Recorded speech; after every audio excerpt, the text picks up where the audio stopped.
Star Wars The Rise of Skywalker is now just 86 days away from its official release by writer and director J.J. Abrams and Chris Terrio, as well as creator George Lucas.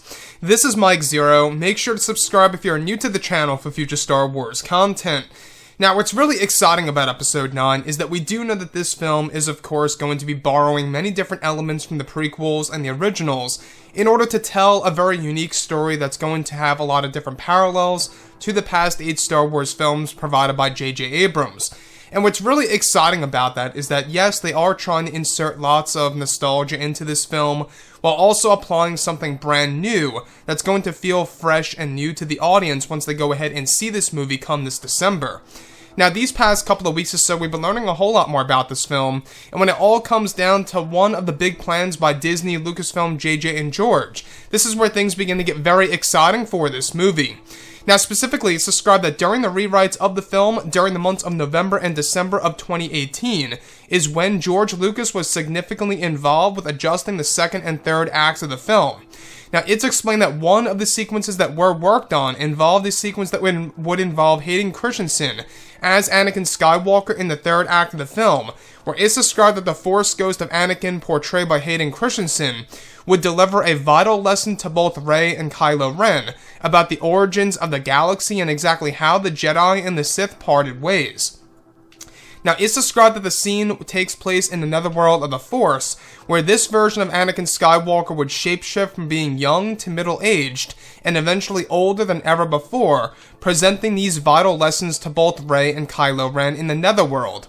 Additionally, it's explained that the voiceover work is planned for Hayden Christensen for one of the final lightsaber battles in the final film, where Anakin is described to reach out to both Rey and Kylo Ren at the same exact time as they fight Sidious inside of his throne room on a strange world in the third act of the film that would guide Rey and Kylo Ren through the ways of the Force to focus on defeating Palpatine once and for all. So let's go over a couple of parts about this. Now, we do know that Episode 9 is going to be a film that's going to have a lot of callbacks to the prequels and the originals, and back in late 2018, a lot of rewrites took place. Whether or not that was a good or a bad thing, all depends on how it's going to be executed on the big screen. Now, as we speak right now, a lot of reshoots are happening, a lot of changes are being made to the very ending of Episode 9, especially with how Palpatine is going to be used in the second and third acts of this movie.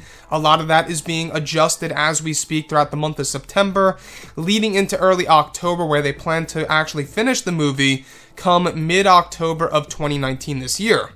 So I want to go over Hayden Christensen. Now, this is said to be a moment that was actually adjusted within, of course, the third act of Episode 9 by JJ, where it's actually said to involve a moment of which where they were working very closely with George Lucas, where Hayden would actually shapeshift from being his younger self to a middle-aged version of Anakin to an older version of Skywalker at a certain point in time in this movie. So what I like so much about that is that they're really trying to introduce a different type of Anakin Skywalker's character that fans have never seen before on the big screen, and that could honestly be a good or a bad thing as well. It's all depending on how it's going to be used on the film, you know, how it's going to be acted by Hayden, and how it's all going to be directed by JJ and George and even Chris. So with that being said, the other piece that I do want to go over is that this sequence in particular is said to actually involve the character of Anakin giving vital lessons to, of course, Rey and Kylo Ren about the origins of the galaxy and the origins of the light and the dark sides of the Force and everything related to the wills. Now, on top of all this, additional dialogue is said to be presented by Hayden Christensen, just voiceover work, that would be used during the final battle between Rey, Kylo, and Palpatine, where Anakin's Force Ghost is actually said to really deliver dialogue to them about the ways of the Force and the ancient Jedi and the passage of the first Skywalker, you name it, in order to give them guidance, in order to really give them focus about how to take down Palpatine once and for all.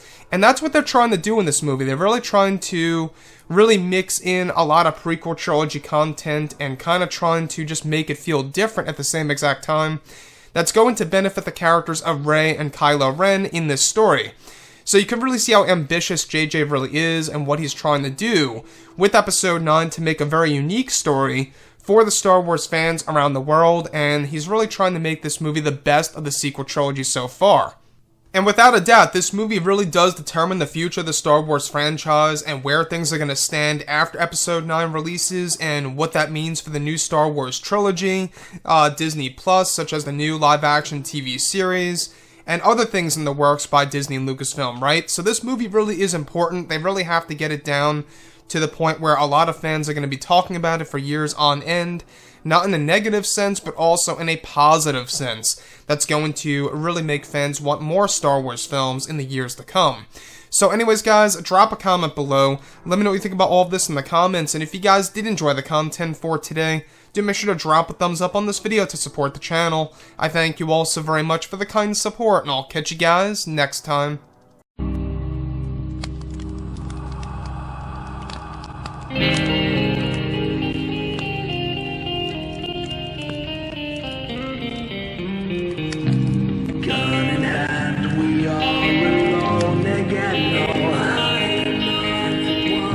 From night to moon, we hear them moans again. No.